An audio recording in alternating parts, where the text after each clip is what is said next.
वंदे मातरम। नमस्कार, जय हिंद। मैं विवेक चौधरी आशा करता हूं आप सभी अच्छे होंगे। साथियों, बीएसएफ जवान की वतन वापसी। आप लोग ये तस्वीर देख रहे होंगे, इनका नाम है पूर्णम कुमार शॉ या पीके शॉ। ये 22 दिनों के बाद भारत वापस लौटे हैं। इनको पाकिस्तानी रेंजर्स ने पकड़ लिया था और 22 दिन के बाद आज वापस भेजा है भारत। क्या था ये पूरा मामला, इस वीडियो में हम लोग जानेंगे। आप लोग जानते हैं कि 22 अप्रैल को जम्मू एंड कश्मीर के पहलगाम में एक आतंकवादी हमला हुआ था, जिस हमले में 26 लोगों की जान चली गई थी और भारत और पाकिस्तान के बीच इस घटना के बाद से तनाव चरम पर पहुंच गया था। 22 तारीख को यह घटना हुई थी, लेकिन अगले ही दिन 23 तारीख को ये फिरोजपुर बॉर्डर पे ड्यूटी कर रहे थे और ड्यूटी जो लगी हुई थी इनकी, वो किसानों के साथ लगी हुई थी। ये मैंने एक मैप के माध्यम से दिखाया हुआ है। ये बॉर्डर लाइन है भारत और पाकिस्तान की। इधर की तरफ भारत है और इधर पाकिस्तान है। तो यहाँ इनकी ड्यूटी लगी हुई थी, क्योंकि यहाँ पर आप लोग देख पा रहे होंगे ये खेत हैं। तो यहाँ पर किसान क्या खेती करते हैं, लेकिन किसानों के समूहों के साथ कुछ बीएसएफ के जवान भी यहाँ पे साथ रहते हैं कि इन दोनों के बीच में कोई झड़प ना हो, कोई परेशानी ना हो।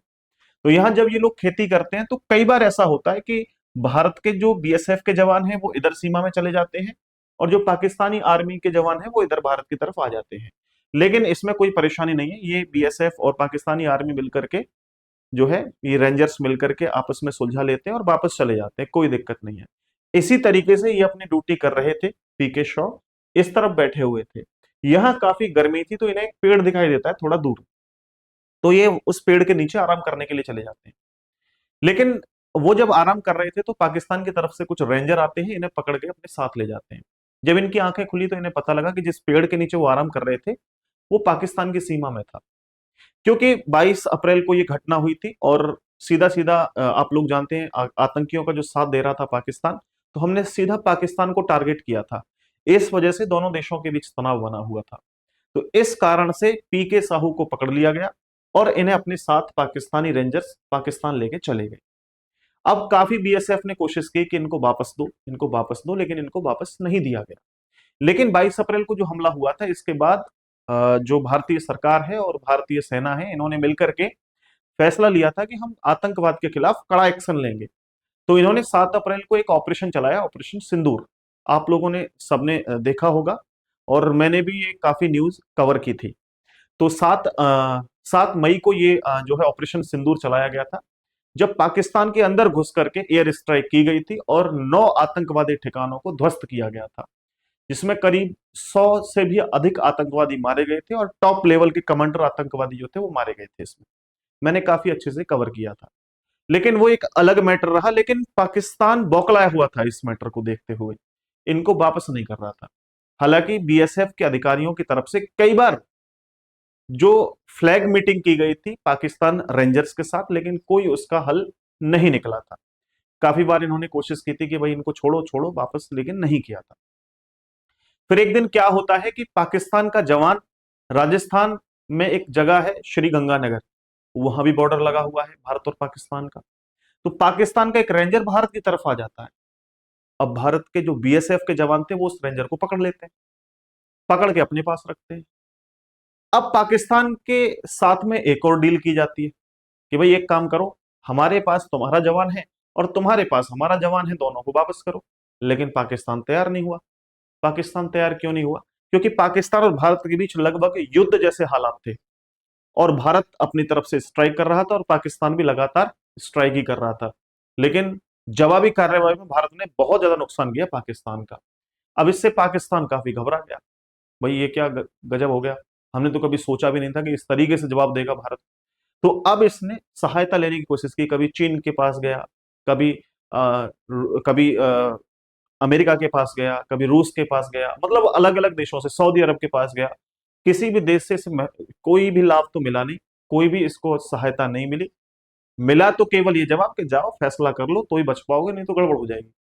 तो इसने जो है वो डीजीएमओ के पास कॉल की, हमारे भारत के डीजीएमओ के पास, और कहा कि भाई सीज फायर हम चाहते हैं, हम लोग चाहते हैं कि भारत और पाकिस्तान के बीच में युद्ध ना हो। सीज फायर चाहते हैं, यानी कि संघर्ष को विराम कर दो तत्काल रूप से। और हमारे देश के डीजीएमओ ने कहा ठीक है, अगर तुम चाहते हो कि युद्ध को रोक दिया जाए तो बिल्कुल रोकने के लिए तैयार है। हम तो केवल आतंकवाद को खत्म करना चाहते हैं, हमारा उद्देश्य नहीं है कि हम पाकिस्तान को खत्म करें, ऐसा उन्होंने कहा था। इसके बाद दोनों देशों के बीच जो एक तरीके से तनाव बना हुआ था थोड़ा कम हुआ। अब दोनों देशों ने डिसीजन लिया कि भाई आपने तो हमारे देश के सैनिक को पकड़ा हुआ है और हमने आपके देश के सैनिक को पकड़ लिया है, तो सीधी सी बात है कि दोनों को एक दूसरे को वापस कर दिया जाए।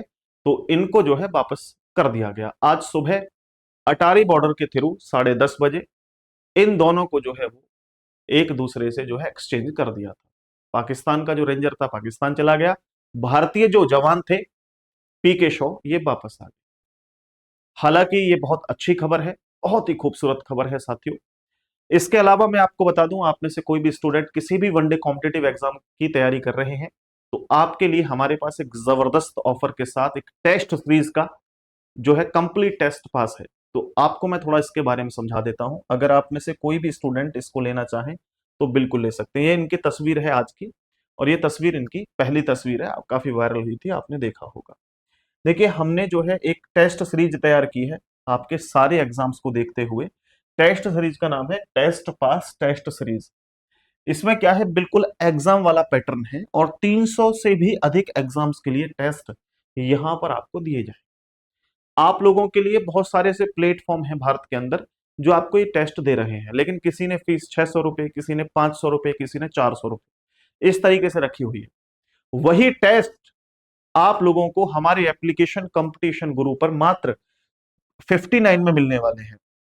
यहां आप एसएससी के किसी एग्जाम की तैयारी कर रहे हैं, रेलवे के, पुलिस के या स्टेट एग्जाम की, मतलब 300 से भी अधिक एग्जाम की तैयारी अगर आप कर रहे हैं तो डेफिनेटली ये बैच आप लोग ले सकते हैं। मैं थोड़ा सा आपको दिखा देता हूं, आपको क्लियर हो जाएगा। ये 387 प्लस टेस्ट सीरीज है, यानी इतने एग्जाम्स के लिए है। यहां मान लीजिए आप एसएससी के किसी एग्जाम की तैयारी कर रहे हैं तो जैसे सीजीएल है, सीएचएसएल है, जेई का एग्जाम है, एमटीएस एग्जाम है, सीपीयू एग्जाम है, स्टेनोग्राफर एग्जाम है, ठीक है। इन सभी के लिए बहुत सारे टेस्ट हैं। कोई भी आप टेस्ट खोलोगे 10 15 20 टेस्ट आपको देखने को मिलेंगे।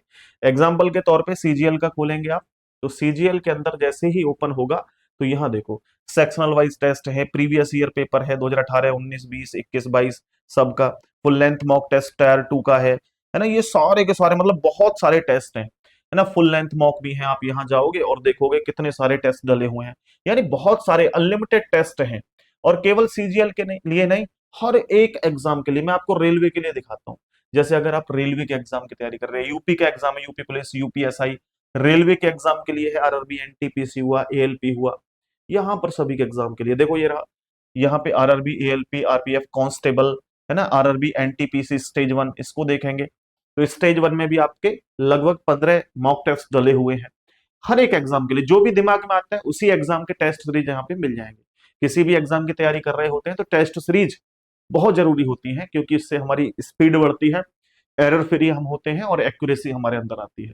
तो अगर ये आप लोग लेना चाहते हैं तो केवल और केवल सारी चीजें आपको 59 रुपीज में अवेलेबल हो जाएंगी। 59 कहाँ मिलेंगी? कंपटीशन गुरु ऐप पर आप जाइए, कंपटीशन गुरु ऐप डाउनलोड करिए, या तो वीडियो की डिस्क्रिप्शन में होगा, या तो आप लोगों को डायरेक्टली, है ना, आप मुझे इस नंबर पे संपर्क करेंगे तो वहां से भी मैं लिंक आपको दे दूंगा, या कोई भी जानकारी लेनी हो तो आप इस नंबर पे संपर्क करके हमसे जानकारी ले सकते हैं। शुक्रिया दोस्तों, आज के लिए इतना ही। मिलेंगे आपको नई वीडियो में नए कंटेंट के साथ। नमस्ते, राम राम, जय हिंद।